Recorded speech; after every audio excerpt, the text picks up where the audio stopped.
زینب نے بیان کیا کہ پھر انہوں نے میرے ایک بچے کو اپنے پاس بلایا۔ جب وہ ان کے پاس گیا تو میں غافل تھی۔ زینب نے بیان کیا کہ پھر جب میں نے اپنے بچے کو ان کی ران پر بیٹھا ہوا دیکھا اور اس طرح ان کے ہاتھ میں تھا تو میں اس بری طرح گھبرا گئی کہ خبیب رضی اللہ عنہ بھی میرے چہرے سے سمجھ گئے۔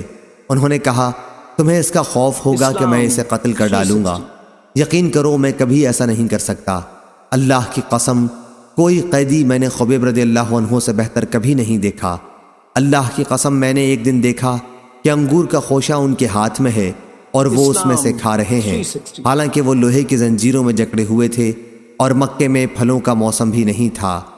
کہا کرتی تھی کہ وہ تو اللہ تعالیٰ کی روزی تھی جو اللہ نے خبیب کو بھیجی تھی۔ جب مشرکین انہیں حرم سے باہر لائے تاکہ حرم کی حدود سے نکل کر انہیں شہید کر دیں تو خبیب رضی اللہ عنہ نے ان سے کہا کہ مجھے صرف 2 رکعت نماز پڑھ لینے دو۔ انہوں نے ان کو اجازت دے دی۔ پھر خبیب نے 2 رکعت نماز پڑھی اور فرمایا اگر تم یہ خیال نہ کرنے لگتے کہ میں قتل سے گھبرا رہا ہوں تو میں ان رکعتوں کو اور لمبا کرتا۔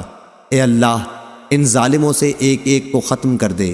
پھر یہ اشعار پڑھے جبکہ میں مسلمان ہونے کی حالت میں قتل کیا جا رہا ہوں تو مجھے کسی قسم کی بھی پرواہ نہیں ہے، خواہ اللہ کے راستے میں مجھے کسی پہلو پر بھی پچھاڑا جائے۔ یہ صرف اللہ تعالیٰ کی رضا حاصل کرنے کے لیے ہے، اور اگر وہ چاہے تو اس جسم کے ٹکڑوں میں بھی برکت دے سکتا ہے جس کی بوٹی بوٹی کر دی گئی ہو۔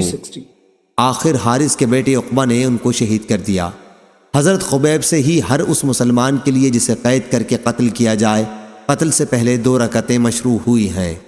ادھر حادثے کی شروع ہی میں حضرت عاصم بن ثابت رضی اللہ عنہ مہم کے امیر کی دعا اللہ تعالیٰ نے قبول کر لی تھی کہ اے اللہ ہماری حالت کی خبر اپنے نبی کو دے دے، اور نبی کریم صلی اللہ علیہ وسلم نے اپنے صحابہ کو وہ سب حالات بتا دیے تھے جن سے یہ مہم دوچار ہوئی تھی۔